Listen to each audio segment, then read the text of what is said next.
नमस्कार, आप देख रहे हैं उत्तर प्रदेश न्यूज। हम हैं रामविलास यादव। आज हम बात करने वाला हूं अनुराग केस को लेकर के। आज 17 फरवरी 2025 का दिन है और आज के दिन अनुराग केस की सुनवाई होना था। और जैसे ही वहां लालता की पत्नी कोर्ट में ही पहुंचती है, वो घबरा जाती है।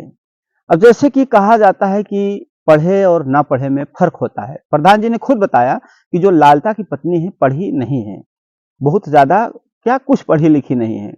उसको जो है सिखाया पढ़ाया गया था कि ऐसे ऐसे बोलना है, लेकिन वहां पहुंचने के बाद वो घबरा गई। बोलना चाहिए कुछ तो बोलने लगे, कुछ तो क्या कुछ बातें हुआ। कंप्लीट जानकारी आपको हम देता हूं। वीडियो को लाइक जरूर करिएगा और हमारे चैनल को भी सब्सक्राइब करें। देखिए, अगर हम बात कर लेते हैं अनुराग केस को लेकर के, तो आपको हमने पहले ही बताया था कि जब सुबह में जैसे ही वहां पर लालता की पत्नी भी जाती है और उनके वकील शायद नहीं आए रहते, देरी से जो है वकील साहब पहुंचते हैं, जो लालता के वकील हैं। तो वहां जब देरी से पहुंचते भी हैं तो तहसीलदार महोदय जी से कहते हैं कि हमें थोड़ा समय दिया जाए।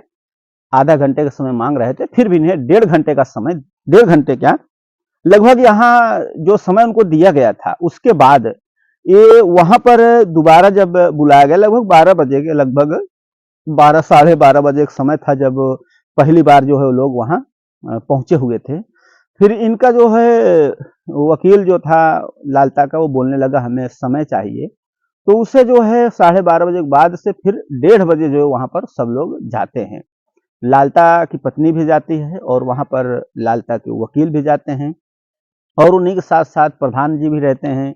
प्रधान जी के साथ में अधिवक्ता हैं सत्यवीर सिंह जी, वो भी रहते हैं, और गुलाब यादव जी हैं, वो भी साथ में रहते हैं, जो कि अनुराग के केस में काफी जो है सपोर्ट में खड़े हुए हैं कि गलत कहीं नहीं होना चाहिए, गलत नहीं होना चाहिए, जो सही है वो सही होना चाहिए। तो वहां पर जो लालता की पत्नी है उससे पूछा जाता है कि आप क्या इसमें साक्ष्य देना चाहती हैं, और जो लालता का वकील है वो भी घबराया हुआ है कि हम अब क्या जवाब दूं, हम तो समय पे समय मांगते रहे और कई बार हम तारीख भी मांग चुके हैं, लेकिन अब हमारे पास कोई रास्ता नहीं बचा है, अब हम क्या कर सकते हैं। तो लालता का जो वकील है वो भी घबराए हुए हैं, उनके पास भी कोई साक्ष्य नहीं मिल पा रहा है।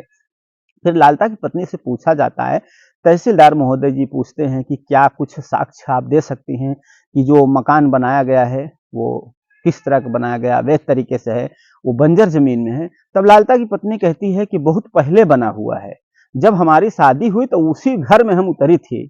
ऐसा बता रही है लालता की पत्नी कि उस घर में जब हमारी शादी हुई तो उसी घर में हम उतरी थी, ऐसा बता रही है। तो उसपे जो है पूछा गया ये भी कि कितने वर्ष हुआ होगा, तो एक बार तो बताई कि 40 वर्ष हो गया, फिर कुछ देर बाद बताती नहीं 30 साल हो गया। यानी कि 40 साल फिर 30 साल, यानी कि उन्हें जिस तरह से सिखाया गया है वो उस सिखाए में भी नहीं समझ पा रही है, अल्लुल जलूल बोलने लगी, यानी कि वो इधर उधर भटक रही है। क्योंकि प्रधान जी बता रहे थे पढ़ी लिखी नहीं है वो लालता की पत्नी, इसके लिए जैसे सिखाया जा रहा है वो सीख नहीं पाई है। अब गलत गलत ही होता है, झूठ झूठ ही होता है, झूठ कितना भी हो वो सब अधिकारी हैं, तहसील महोदय जी हैं, तहसीलदार महोदय जी हैं, वो भी सब समझ जाएंगे कि क्या कैसे है, उसका जजमेंट तो हो ही जाएगा। फिर इस पर जो है बात बहस चलता है काफी देर तक। फिर जो लालता का वकील है उसको फिर जो है दूसरी तारीख दे देते हैं। तो इस पर जो है जो अनुराग के प्रधान जी हैं, ग्राम प्रधान जी वीरेंद्र यादव जी, उनके साथ में जो अधिवक्ता महोदय जी गए थे सत्यवीर सिंह और गुलाब सिंह, इन लोगों का कहना था कि बहुत केस में कुछ दम नहीं है, ये केस बहुत ज्यादा देर तक नहीं चलेगा, बहुत ज्यादा तारीख नहीं चलेगी। अब इन्हें अगली तारीख भी मिल चुकी है, अगली तारीख है 24 फरवरी। अब ये बताया जा रहा है 24 फरवरी के बाद से खत्म हो जाएगा। अब इनके पास कोई आधार नहीं है, कोई प्रमाण नहीं, कोई प्रूफ नहीं है। अब ये 24 फरवरी 2025 को इनको अगला डेट मिला हुआ है। अब देखा जाता है 24 फरवरी को क्या होता है, आप लोगों को पहले अपडेट मिलता रहेगा। इस पर आप क्या प्रतिक्रिया, अपनी राय जरूर दें। वीडियो देखने के लिए धन्यवाद।